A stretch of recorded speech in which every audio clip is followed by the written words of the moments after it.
What's the story, Morning Glory? What is the word, Hummingbird? Thank you so much for clicking on my channel and for joining me for this review of 90 Day Fiance Happily Ever After Season 9, Episode 12, Mamma Mia.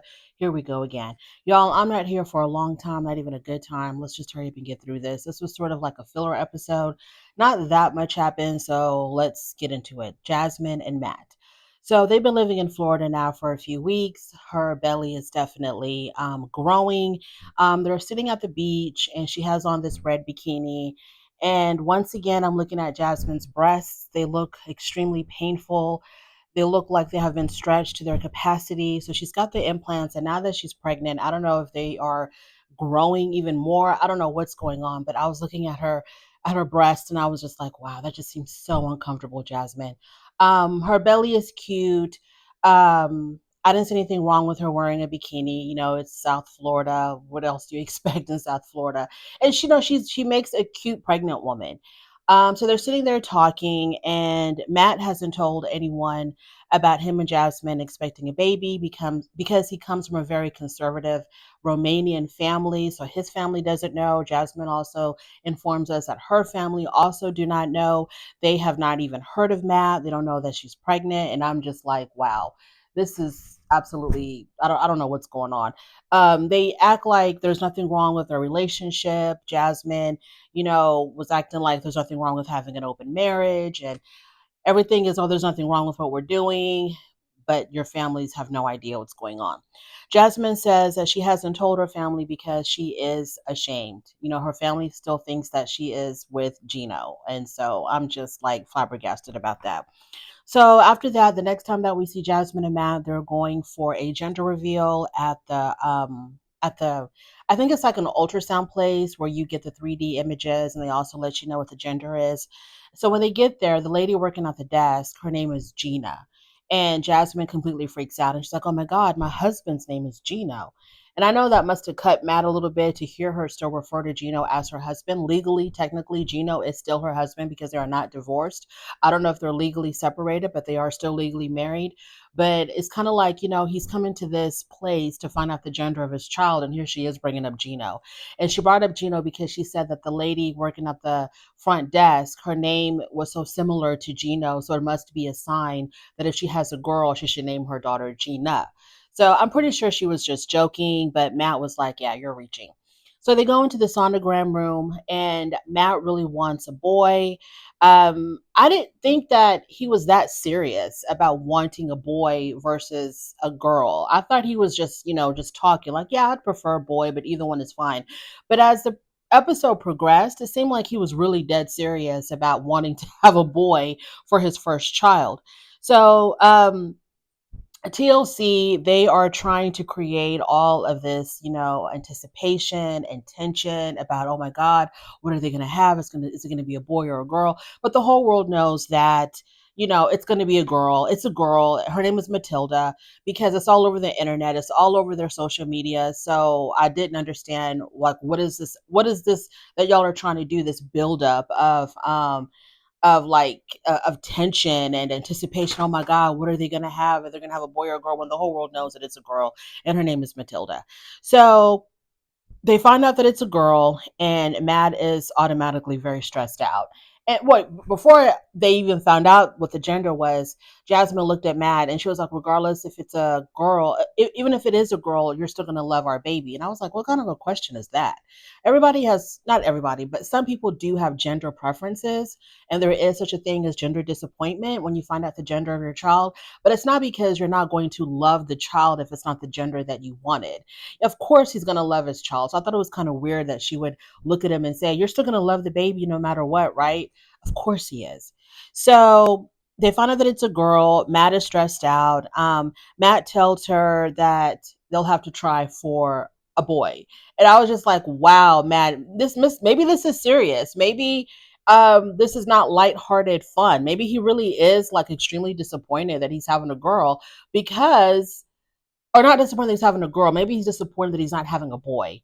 Um, because like this baby's not even born yet, and he's already talking about them trying again for a boy. And Matt wanted a boy first because he was like, I want to kind of ease into parenthood, and to him, having a boy was a lot easier because he's male and he knows how boys are because he was once a little boy. So because he's more familiar with boy territory, he was like it was going to be easier for me if I had a boy first and then have a girl.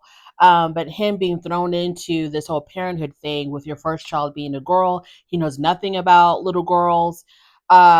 So he's a little bit nervous about it, and I thought that that was very natural, and I didn't think there was anything that wrong with it. The only issue that I had was when he was like, "Yeah, let's hurry up and try for a boy," when she hasn't even pushed this one out yet.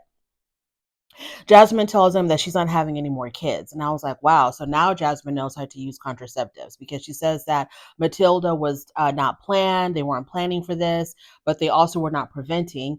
I'm pretty sure y'all have heard my little spiel on that. If you're not preventing, and you know how biology works, then you know there's a very high probability that you might have a child if you're having unprotected sex. Now, she didn't talk about that they used contraception, but it failed. She doesn't mention that. So I'm going to assume that there was no contraception taking place.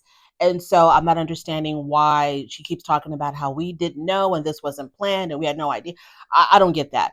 But now all of a sudden, she understands how contraception works. And if you don't want to have a baby, there's ways to prevent that because she tells them that she does not want to have any more children after this. So, congratulations to Jasmine and Matt for their little girl. If you go to their social media, you can see all the pictures of Matilda. She looks just like Matt. It's like Jasmine was not even involved in the making of this child because this child is so identical to Matt. Very precious little girl. Let's move on to Brandon and Julia. So there's more talk about kids, about whether or not they're going to have kids. So Julia tells Brandon that she wants to take a very extensive vacation, not a couple of days, not a week or two. She wants to be gone for a while, like a month maybe or more. And I think what their plan is, or what she has in mind, is traveling to Europe. So she tells him that if we're able to go on this very long vacation to get away from it all, to decompress, to, get back to us, then I'll come back and I'll go ahead and have the surgery. And I'm thinking to myself, um, girl, you're really trying to milk this whole baby thing and try to get as much as you can out of Brandon because she dangled the baby thing in front of him when she wanted her parents to come. Because for whatever reason, Brandon didn't really wasn't crazy for her parents just coming to visit to see their daughter. Like I didn't understand why he was against that. So she dangled this baby thing in front of him to try to get for him to agree for her parents to come. He did that. Then she's dangling this baby thing in front of him so that they can go on this extensive vacation. So he reluctantly agrees because Brandon is worried about how are they going to pay for it. So now it's time for Julia's parents to leave. And her parents were so pleasant and so supportive. Once again, it was hard to remember that these people are divorced because they were just sweet to one another, sweet to everybody else. I really enjoyed her parents. I didn't understand why Brandon was so against his in-laws visiting. So they really took to Brandon. They embraced him. I don't get like why he didn't want her parents here. So her parents are about to leave, and Julia tells her parents that she and Brandon are planning to take a very long and extensive vacation. And so, in order to pay for it, Julia says that she wants to sell her apartment in Russia. And her parents are a little bit hesitant about that because they're like, you should keep your apartment just in case things don't work out in the US. You've got something to fall back on, somewhere to live in Russia. But now that she's going to get rid of her apartment, she tells Brandon, this should be a sign to you that I'm very committed to you and I'm committed to this marriage because I no longer have a plan B. Now, Brandon was a little bit perturbed, like, why were you even keeping that apartment? Or if that was the reason why you were keeping your apartment was because of the off chance or the possibility of us breaking up and you'll go back to Russia and you'll have your own place still waiting for you, then that kind of sucks, because I've always been for this marriage since day one. So now that he knows she's getting rid of her apartment, he's like, well, I guess that's kind of like a sweet gesture, whatever. So he's okay with her getting rid of her apartment. Her parents, not so much. But Julia says she's going to do what she wants to do. So the reason why her parents are not that crazy about her getting rid of her apartment is because now that they've seen what's going on with their marriage and they've seen all the bumps that they have been going through in their marriage, like this baby thing, and her and her in-laws not really getting along. Her parents are kind of like, "Are you sure you really want to get rid of your apartment in Russia?" Julia says that she is, that she wants to get rid of it because they're going to use the money from that sale of her condo to pay for this extensive vacation. They take Julia's parents to say goodbye to Brandon's parents. Brandon and Julia tell his parents that they're going to be going on another vacation. They just came back from vacation because Brandon took time off from work, to spend time with Julia's parents. So now they want to take another vacation, and the parents think that this is a horrible idea, that this is being financially irresponsible. Julia's parents also don't agree with them doing this, taking this extensive vacation. Brandon's parents think that Brandon is just following Julia and not standing on, like, not using, not having any type of backbone against his wife, that he's just following whatever Julia wants. Coincidentally, Julia always thinks that Brandon follows with whatever his parents want. So the parents are like, "You just got back from vacation. How is Brandon going to take even more time off from work?" So his mother says to Julia, "Then why don't you sell your condo first, get the money from that, and then start thinking about taking this other vacation?" Julia looks at Brandon and says, "So what are you gonna do? What do you want to do, Brandon? You're gonna listen to them, you're gonna listen to me." And Brandon is like, "Oh, I don't know. I just don't know." So she gets upset and she walks off, and she demands, like, she tells her parents, "Let's go. Come on, we gotta go." So I'm not understanding why they have to take another vacation so soon after this first vacation. I would think that, he would work for a little bit, save up a little bit of money. She works on selling her condo, and then they go on vacation.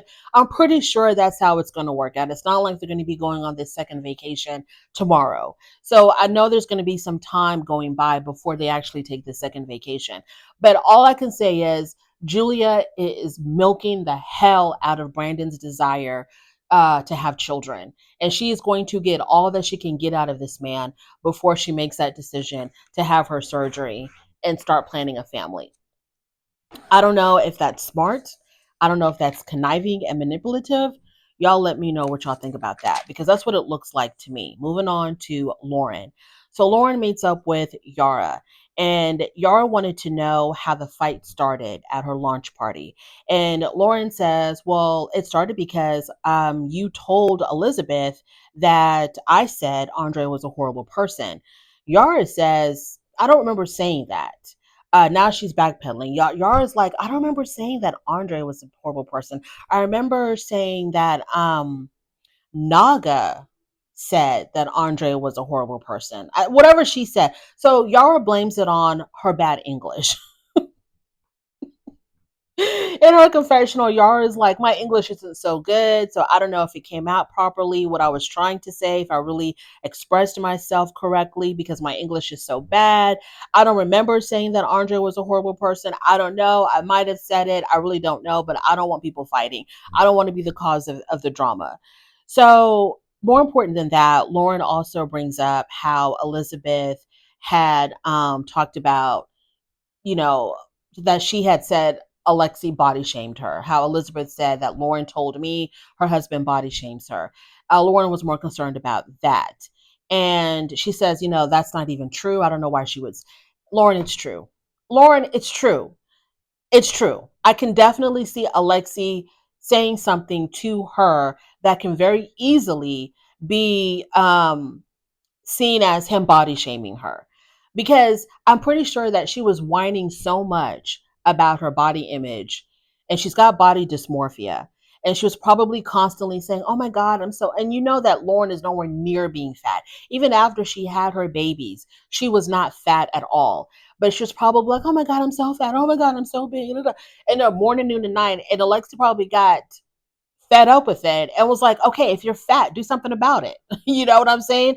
Quit eating the Twinkies. Quit going to Taco Bell all the time. If you're fat, go take the fat off. Go do something about it. Go work out. Maybe. And then she starts crying and boohooing, "Oh my god, my husband's body shaming me." That's probably how it went down. Okay, that's probably how it went down. It wasn't just out of nowhere. She wasn't like this super confident woman who's very secure in herself, and then her husband just out of nowhere was like, "Oh my God, you're so fat. Do something about it, Lauren." No, she was probably looking for validation from him. And he's not the kind of person just to be handing out compliments just to make you feel good, just because you're fishing for them. I don't think Alexi's that kind of a person. If he wants to say that you look good, he's going to say it because he means it, not just to feed into your ego. So she's probably going, oh my God, I'm so fat. Oh my God, I'm not going to get my body back. I'm not going to be able to bounce back like all the other girls. And he was probably like, well, if you're upset about it, do something about it. Quit eating and start working out. Y'all. Moving on, Darcy and Georgie. So Stacy and Florian have arrived in Bulgaria. It starts off with everybody taking these traditional Bulgarian dances. Did they even do the dance at the wedding? Not at the wedding, but at the anniversary party? I don't remember seeing that. Maybe they did. I don't know. But it was just a scene to just take up time because they were not going to be doing that dance anywhere. So it's the day of the anniversary party. Georgie is he's not too happy with what Darcy's wearing. He says that she's showing off a little bit too much cleavage, but he's so sick and tired of talking about her wardrobe, he's going to let it go. The ceremony begins. She's walking down, but before they walk down the aisle, the Bulgarian women put a red veil over her. It's tradition. Supposedly, it's supposed to ward off evil spirits or whatnot. And so they do all of these traditional Bulgarian rituals. Darcy has no idea what the hell's going on. And after the ceremony, the party begins. It was everybody was so quiet. Everybody was sitting and everything was just so quiet. Anywho, so the party begins, if you could call it a party. Darcy evidently was having a great time. She was drinking a whole lot. Florian made a comment and said that this is this is the first time that he's seen Georgie pay so much attention to Darcy. Because he was very there's a lot of PDA. He was giving her a lot of his attention. And I thought that was real funny what Florian said. Florian can be real funny when he wants to be. After that, they leave and Darcy threw up in the car. Not in the car, but she was in the car, then she had to throw up, so she threw up on the sidewalk. I have no idea why TLC showed us the vomit on the ground. It was so disgusting. Moving on to Jovi and Yara. They're planning a ski trip for the Florida couples. So Yara calls Elizabeth and says, hey, me and Jovi want to take everybody to the mountains for a ski trip. I hope you can make it. And Elizabeth, of course, well, is Lauren going to be there? And so who knows? They're all going to end up going because this is their job. They have to, they have to all show up. So they're all going to end up going, I'm pretty sure. And of course, then, whatever. They're probably going to argue and whatnot. I don't really care. So that is my review. Thank you so much for joining me. Like I said, I didn't want to spend too much time on this. It seems like a filler episode. Thank you so much for joining me. On your way out, please don't forget to rate the video if you like this content. Please subscribe to my channel, and I'll definitely talk to you later.